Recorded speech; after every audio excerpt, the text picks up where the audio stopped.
자, 안녕하십니까. 이슈면의 주식뉴스 공장 4월 11일 모닝 브리핑을 시작을 하도록 하겠습니다. 항상 보면 지나오고 나오면 소음입니다. 불확실성 하나하나씩 해소가 됐고, 해소되는 과정 중 특히 3월달, 4월달 시장을 가장 번거롭게 했고 불안심리 부분들을 만들었던 드라이브를 좀 시켰던 이슈, 미국과 중국의 무역전쟁 관련된 트럼프가 그래도 시진핑에게 감사 의견을 표명을 했습니다.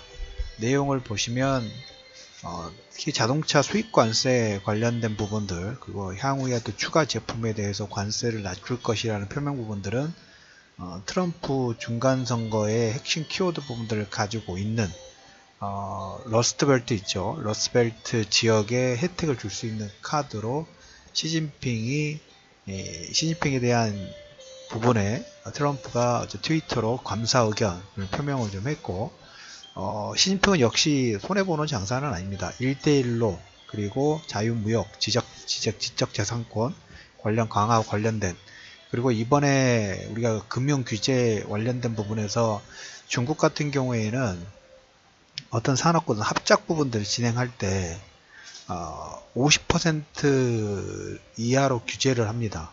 그러니까 절대적인 지분 부분들을 가질 수가 없어요. 예를 들자면 50%의 플러스 1주를 중국이 무조건 가져가야 된다, 이런 조건들이 있고, 증권은 49%고 보험도 50%인데 이거 관련된 지분 제한을 완화를 하고 보험사 설립 요건에 대한 업무 범위 제한 등의 규제에도 완화 부분들을 할 거예요. 이런 와중에 중국은 뭡니까? 1대1을 통해 가지고 점점 아시아판 아마존 케이스처럼 플랫폼 부분들을 잡아가는 전략 부분들을 계속 진행할 것 같습니다. 자, 그래서 1차적으로 3월과 4월 시장의 불확실성과 변동성을 만들었던 미국과 중국의 무역전쟁 관련된 부분들은 일단락 끝났다기보다는 그래도 상당히 수면 위로 해결에, 그리고 합의, 그 다음에 논의를 할 수 있는 토대 부분들 들어왔기 때문에 상당 부분이 불확실성 부분이 해소가 좀 진행이 되고 있다. 여기에 마지막 부분들은 최근에 말씀을 드렸던 것처럼 환율 보고서에 기재가 되지 않느냐, 이걸로 지면 될 것 같습니다. 그래서 미국은 이 립서비스 말로 뻥카라고 그러죠. 뻥카 부분들을 크게 질러 놓고, 중국도 이번에 미국 원유 수입도 증가할 것 같고, 반도체 수입도 일부 관심 표명 부분들 좀 하고 있고, 그 다음에 중국에 대한 투자 시 투자 규제 완화, 그 다음에 자동차 수입 관세, 그 다음에 중국 기업들의 미국 현지 공장 설립 부분들까지 다 어느 정도 원하는 수순 부분들을 좀 가져가는 모습을 좀 보여주고 있다라는 얘기를 첫 번째로 드려보도록 하겠죠. 그러면 2월 달에 하락에 대한 변동성을 만들었던 요건 자체가 상당 부분이 해소가 되고 있기 때문에 당연히 하락분만큼 반등이 진행될 수 있는, 그리고 최근에 말씀드렸던 레버리지권도 관심권, 나머지 포스코의 반등 부분도 관심권에 두실 필요 있다는 얘기 좀 드렸죠. 국제유가가 이런 내용으로 중국과 미국의 무역 분쟁 가능성, 해결 가능성으로 한 3%, 물론 여기에 어제 아침 브리핑에서 말씀을 좀 드렸던 것처럼 시리아의 무역 전쟁, 시리아의 공격 가능성, 중동 지역의 진압될 리스크 부분 관련된 얘기 드렸죠. 다음 달까지는 이제 이걸로 키워드가 바꿔갈 것 같아요. 지정학적 리스크. 언제까지? 최소한 예루살렘 미 대사관 관련된 내용 부분들까지. 근데 예전 같았으면 아랍 연맹 자체가 워낙 탄탄하게 대동단결이 됐기 때문에 천홍성 같은 거 있지만 사우디아라비아가 약간 이스라엘에 손을 들어주는 모습이 나오기 때문에 어느 정도까지 시끄럽긴 하겠습니다만, 그것도 그렇게 현재 시점에서 보면 소음 정도, 그리고 어차피 하더라도 예루살렘이 중요한 게 아니라 시리아 내에서 내전이 더 확대가 되면 그 중동 지역의 그 관심권은 예루살렘 쪽보다는 시리아 쪽에 집중될 수 있는 가능성 자체가 크지 않느냐 라는 현재 시점까지 코멘트를 좀 드려보도록 하겠습니다.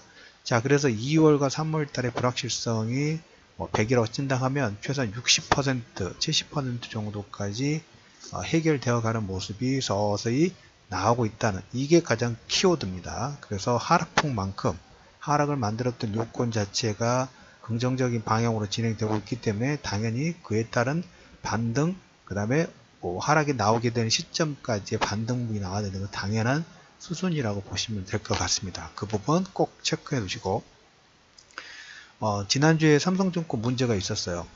왜 그렇게 냄새가 나는지 모르겠습니다. 해결하고 그 내용까지 나올 수는 없어요. 지금 계속적으로 개인 투자자들, 특히 증권사 직원들 매도했던 16명에게 대해서 타겟을 넘기고 있는데, 발행되어야 되지 않을 주식 자체가 유령 주식이 발행이 됐고, 그 시점이 삼성그룹의 지배구조 개편 부분들이 진행이 되고 있고, 금융이 가지고 있는 전자지분에 막대한 자금이 들어가야 되는 시점에 이런 내용들이 지금 나왔어요. 그리고 어제 우리가 금요일장에 진행이 됐고, D+2일에서 화요일 정도 이제 뭐 대금 관련된 부분들이 어느 정도 진행이 됐겠죠. 그 사이에 삼성 SDI가 보유하고 있는 삼성물산 지분 2.1%가 블록딜로 어제 전부 다 이전이 됐습니다. 그러면서 순환 출자가 이제 해소되는 방향으로 말씀을 드렸죠. 이 기준은 바꿔지지 않아요. 지금 금감원장이 전에도 한번 얘기를 드렸다시피 금감원장에 대한 그 보수 언론에서 상당히 공격적으로 진행하고 있죠. 왜? 불편하거든, 상당히. 워낙 그쪽 재계라든지 재벌에 대해서 강경책을 가지고 있는 사람이다 보니까 보수층에서는 상당히 불편한 사람이에요. 그래서 어떻게든 트집을 잡아서 끌어내려고 열심히 하고 있습니다. 그런 걸 보셔야 됩니다. 그래서 삼성의 지배구조 개편 부분, 어제 삼성 SDI가 물산 지분, 여기에서 중심은 전자지분이라고 말씀드렸어요. 그거예요. 물산 지분도 물론 중요하고 순환출자도 해소돼야지만 전자지분을, 금융사가 가지고 있는 전자지분을 어떻게 할 것인가, 보험업법 개정에 따라서 이것은 당연히 진행되는 거라고 보셔야 돼요. 그런 와중에 이 자사주, 유령주식이 터졌기 때문에 그 사실관계는 우리가 규명할 수 없을 거라고 봐요. 삼성이라는 백그라운드 부분들에 대해서 우리가 루머로 추정할 수밖에 없어요. 확인된 사실이 나오긴다 하면, 확인된 사실이 나온다 하면 만약에 그런 내용이 실제적으로 밝혀진다면 삼성증권 날아가는 거예요. 그러지는 않겠지만, 아무튼 시점 자체가 상당히 묘하다는 얘기를 좀 드려보도록 하겠습니다. 그래서 삼성물산, 이 삼성그룹의 지배구조 개편이라든지 향후의 다른 대기업들의 지배구조 개편도 예전처럼 꼼수 쓰기는 어렵다. 하지만 그 성장 동력이 어디로 계속 가고 있다 말씀드렸어요. 중소기업이라든지 스타트업 이쪽으로 진행이 된다고 말씀을 드렸죠. 오늘 제가 그 아침에 뉴스 부분들을 보다가 최근에 이제 중국 같은 경우에 시진핑 집권 2기하고 연결되는 부분이 없잖아 좀 있습니다. 우리가 교차로에서, 제가 최근에 이런 얘기 드렸죠. 교차로에서 만약 불법 횡단 부분들을 하게 되면 중국 같은 경우는 CCTV가 그 사람의 얼굴 인식 부분을 해가지고 이 사람이 누구고 이 사람 핸드폰이 어떤 인적 정보 부분이 바로 나와요. 바로 나오면서 그 사람에게 핸드폰으로 범칙금이 부과가 될 수 있는 시스템을 완비했다고 말씀을 드렸어요. 이 얼굴인식 개발업체가 센스타임이라는 회사인데, 이 회사가 인공지능 스타트업인데 알파고를 넘어섰어요. 이번에 그 투자 유치 부분 6,400억 정도, 기업 가치는 4조 8천억 달러에 달한다는 평가 부분을 하면서 넘어섰어요. 그것처럼 지금 기존의 제조업도 물론 중요한데, 이런 새로운 기술, 4차 산업혁명 관련된 부분에 연결되는 산업 플랫폼 부분들을 가지고 여기를 지원하는 게 절대적으로 중요해요. 기존 제조업은 기본적으로 나가는 거고, 기본 캐시가오고, 신성장 동력 부분에서 투자를 할 때 여기 드라이브 부분을 걸어야 되죠. 그래서 현재 우리 산업 부분들의 타이틀, 방향성 자체는 대기업 위주가 아니라 중소기업의 포커스 부분을 해야 되는 거고, 여러분들도 관심권도 어디 쪽에 키워야 됩니까? 카페24, 그 다음 케어랩스의 상장 부분 되면서 카페24가 13만원 정도 돌파 부분, 그 다음 케어랩스가 2만원대에서 6만원대까지 300% 상승을 보였던 이런 스토리 부분들도 여러분들이 기존 제조업은 당연히 알아야 돼요. 네, 인플레이션 시대이기 때문에 그건 기본이에요. 기본이고, 그 다음에 이렇게 새로운 신성장 동력 부분도 같이 알아두실 필요가 있다라는 얘기를 좀 드려보도록 하겠습니다.